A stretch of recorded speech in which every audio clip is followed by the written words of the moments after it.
Bismillahirrahmanirrahim. Assalamualaikum warahmatullahi wabarakatuh. Kita lanjutkan kembali rundown materi dalam menghadapi OSN dan UTBK. Sekarang kita akan coba bahas bagaimana perhitungan pembagian SHU yang ada di koperasi. Nah, di OSN, di UTBK itu terkadang ada soal tentang pembagian SHU.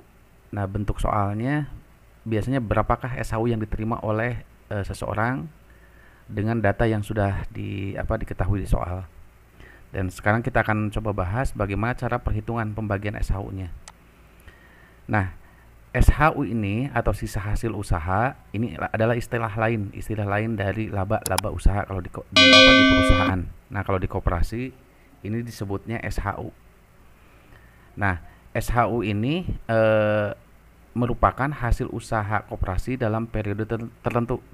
Nah, karena di koperasi ini didirikan atau dari anggota, dikelolanya juga oleh anggota, dan nanti hasilnya pun untuk anggota.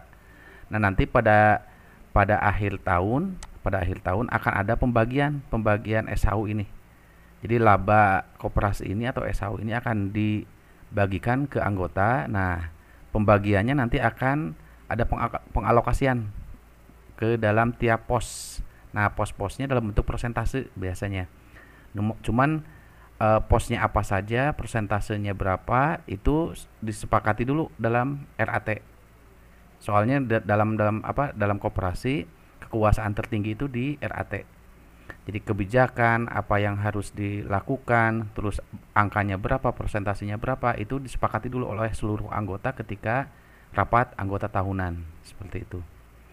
Nah, contohnya ini, contoh pengalokasian SHU. Contoh pengalokan SHU ini dalam bentuk persentase. Nah, ini hanya contoh saja. Contoh saja yang biasanya muncul di pembagian alokasi SHU. Nah, di pengalokasian SHU biasanya ada jasa modal atau jasa simpanan. Itu ada persentasenya. Katakanlah di sini 25%. Nanti di soal pun biasanya sudah diketahui untuk alokasi jasa simpanan atau jasa modal sebesar 25% misalkan, seperti itu. Terus jasa usaha katakanlah dicontohkan 35%. Nah, untuk jasa simpanan ini yang 25% ini alokasi yang akan dibagikan ke anggota berdasarkan simpanan anggotanya. Jadi besar kecilnya simpanan anggota itu akan menentukan berapa yang akan diterima oleh yang bersangkutan. Terus jasa usaha katakanlah di sini dicontohkan 35%. Nah, dari SHU. Nah, yang 35% dari SHU ini akan dialokasikan ke anggota berdasarkan kontribusi dia dalam usaha koperasinya. Terus ada juga jasa pengurus. Nah, karena pengurus ini anggota dan diberikan tugas untuk mengurus koperasi dalam satu periode, dalam satu tahun biasanya, dia akan dapat jasa. Katakanlah insentif lah, 20% ini milik pengurus. Soalnya dia punya kewajiban lebih dibandingkan dengan anggota yang lain. Terus biasanya juga ada dana cadangan. Nah, kalau dana cadangan katakanlah 15% misalkan. Ini SHU yang tidak dibagikan. Jadi diendapkan, disimpan dan untuk diputar lagi untuk menambah modal usaha koperasinya. Jadi ini tidak dibagikan. Terus biasanya suka ada dana sosial. Dana sosial katakanlah 5%. Dana sosial ini biasanya untuk disumbangkan ke pihak lain yang membutuhkan sebagai bentuk kepedulian sosial di koperasi. Nah, tentu saja alokasinya kalau dijumlahkan 100%. Jadi alokasi SHU ini dibuat dalam bentuk persentase pembagiannya dan biasanya akan seperti ini. Dan kaitan dengan menghadapi soal OSN dan UTBK biasanya yang berkaitan yang sering muncul hanya diketahui jasa simpanan dan jasa usaha saja. Kalau yang ininya tidak dibahas. Sebab ini tidak dibagikan ke anggota. Nah, kalau jasa pengurus sudah jelas nih, yang akan dibagikan ke anggota ini jasa simpanan dan jasa usaha. Nah, SHU yang akan dibagikan ke anggota ini ada yang pertama jasa modal atau jasa simpanan, ini berdasarkan simpanan masing-masing anggota. Nah, yang perlu digarisbawahi adalah jasa simpanan ini berdasarkan simpanan pokok dan simpanan wajib saja. Soalnya ini adalah modal koperasi. Kalaupun ada simpanan sukarela itu tidak diperhitungkan karena simpanan sukarela itu kategorinya bukan modal. Kalau di akuntansi itu masuknya ke kewajiban atau utang. Kenapa disebut utang atau kewajiban, karena simpanan sukarela itu biasanya dalam satu periode, dalam satu tahun itu akan dikembalikan. Jadi ada unsur kewajiban mengembalikan. Tapi kalau simpanan pokok dan wajib, selama dia masih jadi anggota, ini akan tetap tidak bisa diambil. Seperti itu. Jadi berdasarkan simpanannya. Jadi anggota yang sudah lama, berarti simpanan pokok dan wajibnya juga banyak, dia akan dapat alokasi SHU yang lebih besar dibandingkan dengan anggota yang baru masuk. Karena yang baru masuk itu kan simpanan pokok dan wajibnya eh, tidak belum besar, masih kecil. Jadi alokasi SHU-nya pun akan sedikit. Ini menunjukkan kontribusi anggota dalam memberikan modal ke koperasi. Terus ada jasa usaha. Ini berdasarkan kontribusi masing-masing anggota terhadap usaha koperasi. Katakanlah usaha koperasinya penjualan, menjual barang. Jadi kalau anggota dia banyak membeli ke koperasi, berarti dia kontribusinya besar. Dia akan dapat bagian SHU yang lebih besar dibandingkan dengan anggota yang jarang membeli ke koperasi. Berarti dia kontribusi ke usaha koperasinya sedikit. Dia akan dapat SHU yang lebih sedikit gitu. Seperti itu. Jadi berdasarkan kontribusi masing-masing anggotanya. Nah, SHU yang akan dibagikan ke anggota ini, kita coba perhitungan pembagian SHU-nya. SHU yang akan dibagikan ke anggota itu yang ada dua tadi. Ada jasa simpanan dan ada jasa usaha. Nah, bagaimana cara menghitungnya? Nah, untuk SHU yang diterima oleh anggota, katakanlah si A. Jadi biasanya di soal USN atau UTBK kita akan menghitung berapakah SHU yang diterima Tuan Ahmad atau Nyonya Yuli misalkan, dengan diketahui data yang bersangkutan di koperasinya.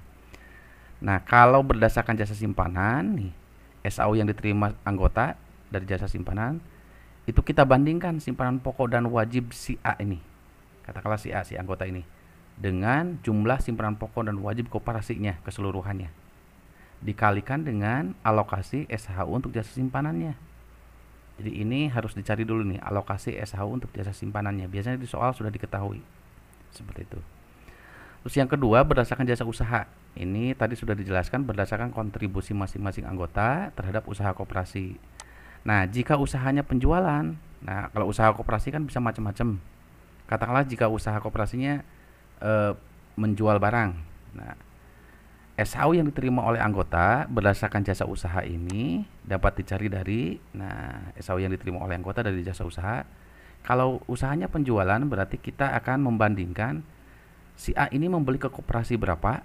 Nah, pembelian si A ke koperasi berapa dan dibandingkan dengan omset penjualan koperasinya. Gitu. Jadi si A ini membeli ke koperasi berapa dibandingkan dengan jumlah hasil penjualan koperasinya dalam satu periode itu, dikali dengan alokasi SHU untuk jasa usaha penjualan. Dan ini pun di soal biasanya sudah diketahui di sini. Seperti itu. Nah, sekarang kalau usaha koperasinya meminjamkan uang. Nah, yang kebanyakan kan di koperasi itu meminjamkan uang. Nah, bagaimana cara menghitung SHU yang diterima oleh masing-masing anggotanya? Nah, SHU yang diterima oleh anggota ini berdasarkan jasa usaha pinjaman, berarti jasa pinjaman si A. Jadi kalau dia pinjam kan bayar dengan jasanya. Nah, dikumpulkan dalam satu periode itu jasanya berapa, dibagi dengan jumlah jasa pinjaman koperasinya atau pendapatan jasa koperasi keseluruhan jasa pendapatan jasa pinjaman koperasi, dikali dengan alokasi SHU untuk jasa pinjaman. Seperti itu. Jadi intinya kontribusi dia ke koperasi berapa dan dibandingkan dengan keseluruhan kontribusi seluruh anggotanya. Seperti itu. Agar lebih jelasnya kita coba di contoh soal. Nih, kita buat ada contoh soal seperti ini. Kita cermati dulu soalnya. Ini biasanya kalau soal tentang SHU, perhitungan SHU itu agak panjang biasanya. Soalnya ada banyak data yang harus diketahuinya. Katakanlah Koperasi Maju Slamet melaporkan SHU tahun 2019 sebesar 20 juta. Jadi SHU-nya 20 juta atau labanya 20 juta membukukan. Tapi kalau di koperasi namanya SHU, sisa hasil usaha. Dari hasil usaha penjualan dengan omset penjualan 50 juta. Nah, usaha koperasinya berarti menjual barang nih. Total penjualannya 50 juta. Nah, data koperasinya menunjukkan jumlah simpanan pokok dan wajib anggota itu ada 100 juta. Dan diketahui simpanan sukarela 25 juta. Nah, ini pengecoh nih. Jadi ketika kita menghitung alokasi jasa simpanan untuk masing-masing anggota, simpanan sukarela tidak diperhitungkan. Jadi yang diperhitungkan hanya simpanan pokok dan wajib saja. Nah, adapun pembagian SHU-nya, pembagian SHU disepakati nih, alokasi untuk jasa simpanan 20% dan alokasi jasa usahanya 30%. Jadi dari SHU 50 juta ini akan dibagikan ke anggota, 20%-nya jasa simpanan dan 30%-nya jasa usaha. Nah, ini kan kalau dijumlahkan baru 50%, yang 50%-nya kemana? Kemungkinan ada jasa pengurus, ada dana cadangan, cuman tidak ada kaitannya dengan soal, jadi tidak dimunculkan. Nah, soal hanya memunculkan yang akan dibagikan saja ke anggota, seperti itu. Nah, sekarang diketahui si Ahmad nih, si Ahmad ini katakanlah anggota, dia tercatat memiliki simpanan pokok dan wajib 5 juta dan simpanan sukarelanya 2 juta. Nah, sukarela itu tadi seperti tadi yang dijelaskan bahwa simpanan sukarela itu tidak diperhitungkan. Jadi yang diperhitungkan hanya yang simpanan pokok dan wajib saja. Seperti itu. Dan tercatat juga membeli ke koperasi senilai 1 juta. Nih. Dari omset penjualan yang 50 juta ini, nah, ini si Ahmad membeli ke koperasi.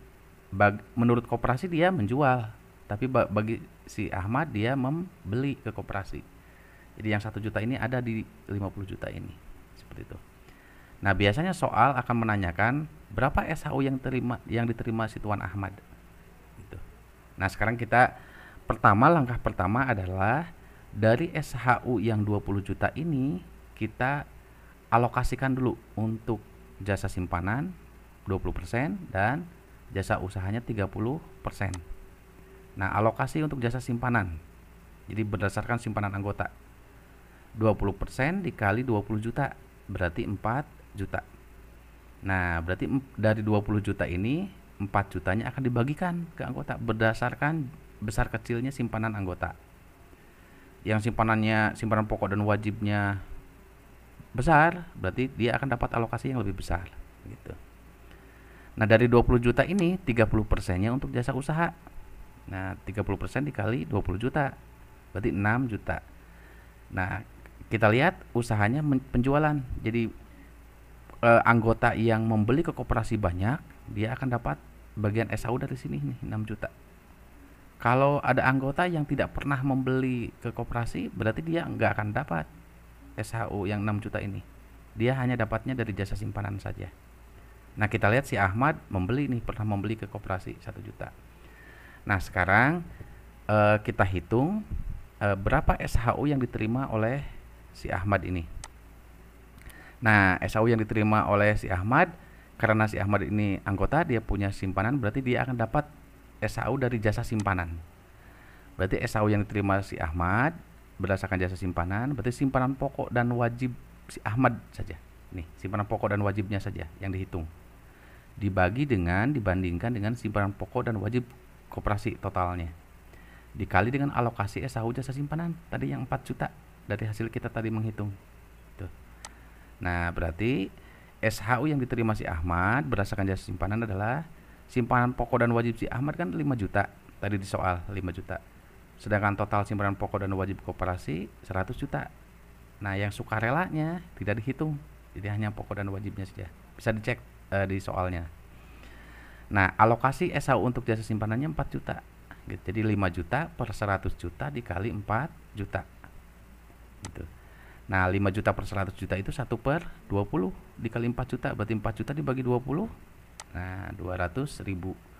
Berarti si Ahmad akan dapat bagian SHU 200.000 berdasarkan jasa simpanan, berdasarkan simpanannya gitu. Nah, karena si Ahmad pernah membeli ke koperasi, dia juga akan dapat SHU dari jasa usaha koperasi. Nah, karena usahanya penjualan tadi, berarti SHU yang diterima si Ahmad berdasarkan jasa usaha adalah pembelian si Ahmadnya berapa dalam satu periode itu dibagi dengan jumlah hasil penjualan koperasi, omset penjualan koperasinya dalam satu periode itu, dikali dengan alokasi SHU jasa usaha penjualan. Tadi setelah dihitung 6 juta nih yang ini. Ya, berarti SHU yang diterima si Ahmad membeli ke koperasi 1 juta dibandingkan dengan 50 juta omset penjualannya, omset penjualan koperasi, berarti 1 juta per 50 juta dikali alokasi SHU untuk jasa usaha 6 juta. Tadi sudah kita hitung. Berarti 1/50, berarti nah 1 juta di per 50 juta berarti 1/50 dikali 6 juta. Berarti 6 juta dibagi 50, nah 120 ribu.